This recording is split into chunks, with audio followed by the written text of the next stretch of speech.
ხშირად მეკითხებიან ხოლმე, რას ეტყოდი პატარა ბარბარასო. აი შენ რას ეტყოდი პატარა ბარბარას? რასაც ვეუბნებოდი პატარა ბარბარას, იმაზე მეც ვერაფერს ვერ ვეტყვი ახლა. მაგალითად რას ეუბნებოდი? ხახმა ხო არის? რას ეუბნებოდი? რას ვეუბნებოდი და დედას უნდა გაუხანგრძლივო სიცოცხლე.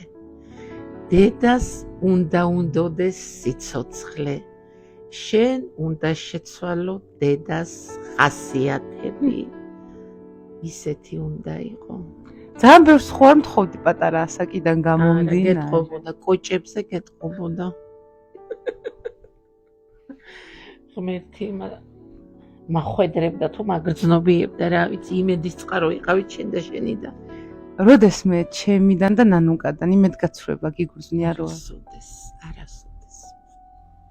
არასოდეს იმედგაცრუება კი არა, რა ვიცი, ცხოვრების ახალ ვერსიებს და იოლგზებს მაჩვენებდა თქვენი ბავშვობა.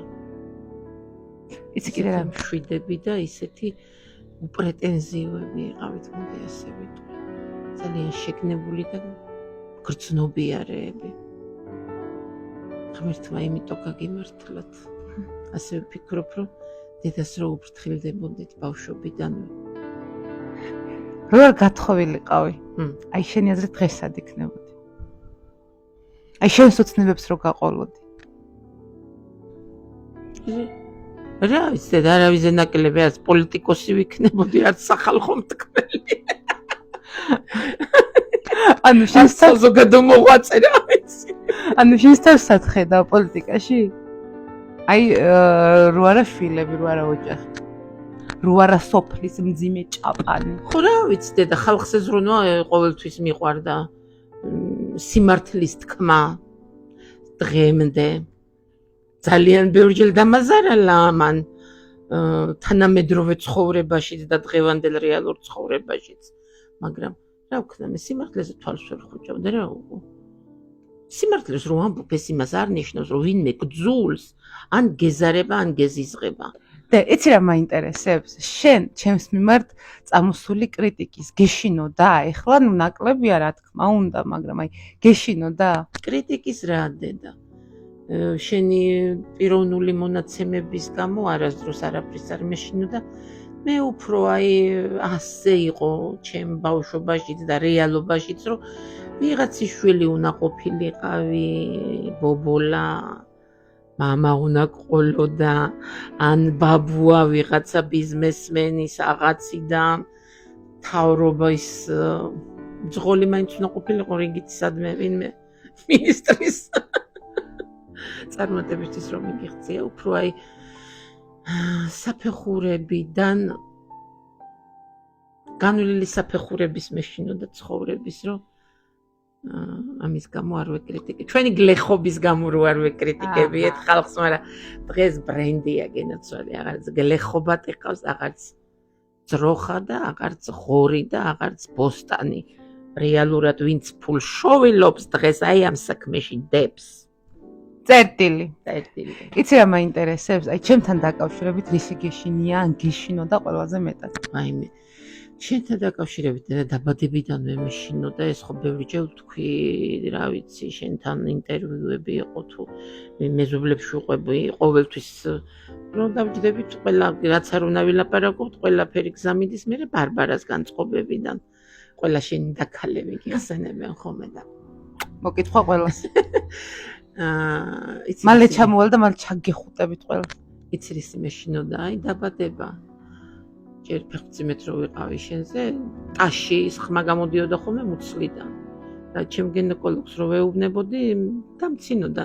უგდე ორკესტრიც იჯდომება სადმეალდა. მე ერთ ვიზიტზე რო ასე მოხდა მართლა და მართლა შეეშინდა თვითონაც. ხო და მე სახელის დარქმევა იყო კიდე. გადაწყვეტილი ჰქონა სახელი და რო ვიმშობიარე და მეტრიკა უნდა აეღო მამიკოს, რომელი სახელი მან თეკლა ან ლინა გვინდოდა და აი რა ვინმე რო და ლინა მომიხდებოდა ჩემი ბარბარა ასე რო გეტყვის ვიღაცა, აი ასე ვიგრძენი რომ პალატაში ვიღაცა მითხრა. სულ მეშინოდა მე აი ასეთი იმით დაბადებით მოვლენილი რო იყავი. რაღაცა მქონდა განცდა ემოცია და მე რო ტაძარში დაიწყე სიარული მონასტერში. ირისი გეშინოდა, ირისი.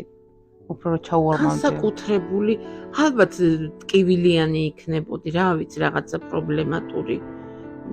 პრობლემატური რაღაცის გამო ან ავადობის გამო ღმერთო, მადლობა ყველაფერი სიკეთისთვის.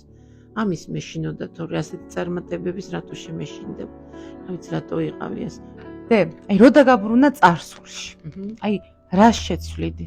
აი ჩვენთან დაკავშირებით, შვილებთან დაკავშირებით, აი თუნდაც გათხოვების თემა ავიღოთ, არ გავთხოვდებოდი ესეც შეგიძლია მიპასუხო? არა. ასეთი შვილები თუ გამიჩნდებოდნენ, უფრო ადრე გავთხოვდებოდი ამას გეტყვი. მაგრამ რა შევცვლიდი და აი არ ვინერვიულებდი. არაფერზე არ ვინერვიულებდი.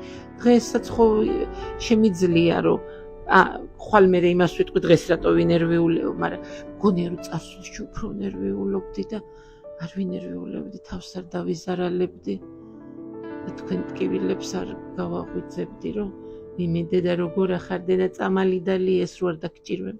აი არ ვინერვიულებდი, თავს არ დავიზარალებდი. ვერაფერი ვერ შეიცვალა და მეგი ძალიან კარგად ხარ ჩემი აზრით. მე ჩემი შვილების უფლის წყალობა არის ყველაფერი პირველ რიგში, მაგრამ ჩემი შვილები არიან თავი. ეხა იცი რა მინდა? ზოგადად ამბობენ ხოლმე სულ რომ აი ახალგაზრდებს რას ურჩევდი ემიგრანტებს მიმარტად. იცი რა მაინტერესებს? აი ქალებს, რომლებიც შენენაირად სახლში დიასახლისები არიან, აი ოჯახისთვის არიან გადაგებულები და აი ეს სასოწარკვეთის რაღაცა შეტევები აქვთ ხოლმე რა და ხშირ შემთხვევაში მან უგეშებელით შეიძლება გვერდით არ ამიყავდეთ. აი იმ ქალებს ეხა ძალიან ბევრი გვიყურებს დარწმუნებული ვარ, აი იმ ქალებს რას ეტყოდ? აი ვისაც პატარა ბავშვი ყავს ან თუნდაც რაღაც მატერიალური მდგომარეობის გამო სასოწარკვეთაში ეს აი ნუ რაც გავიარეთ რა იმის მიხედვით შენ რას ეტყოდი აი ამ ქალბატონებს გინდ მამაკაცებს ნუ ხო ხვდები რა სოციუმს და რაც ნათქვამია და დაწერილია და ამ სოციალურ ქსელებშია რჩევა დარიგებები მე რას ვეტყვი ახალს და განსხვავებულს მაგრამ ჩემი რეალური ცხოვრებიდან გამომდინარე რაც გავიარე, რაც წინაზე ვთქვი, არაფერმა არ უნდა შეგაშინოს და გაგიტეხოს ნერვი. გულის გატეხვა არა, ნერვი არ უნდა გაგიტეხოს. ნერვი რო გიტყდება, მერე გიტყდება გულიც. რაც ღმერთის ნება არის, ის მოხდება რა. ვისაც რა გვიწერია, მაინც გავივლით. ვისაც არ ეწერა სიკვდილი ტიტანიკიდან ამოვიდნენ ცოცხლები ოკეანის ფსკერიდან და ვისაც უწერია კიდე აგერ სასეირნოთ მიდის დროს სატარებლად რესტორანში და კატაფალკას მოყავს იქიდან. ძალიან პოზიტიურად ვასრულებ. ძალიან პოზიტივით ახსავსე ფიალით. გამიცდე და რა უნდა ვთქვა ხო, აბა რა. არასდროს არ უნდა დაგვიდოს გულმა მსჩავრი რომ აი ეს იმიტომ დამემართა ცუდი რომ მე ეს ჩავიდინე ასე თუ ვიცხოვრებთ თავისით მოვა ნუგეში რა ვიცი ჩემი რეალური ცხოვრება დღეს ეს არის არ მოვექცეთ სხვას ისე როგორც არ გვინდა ჩვენ მოგვექცეთ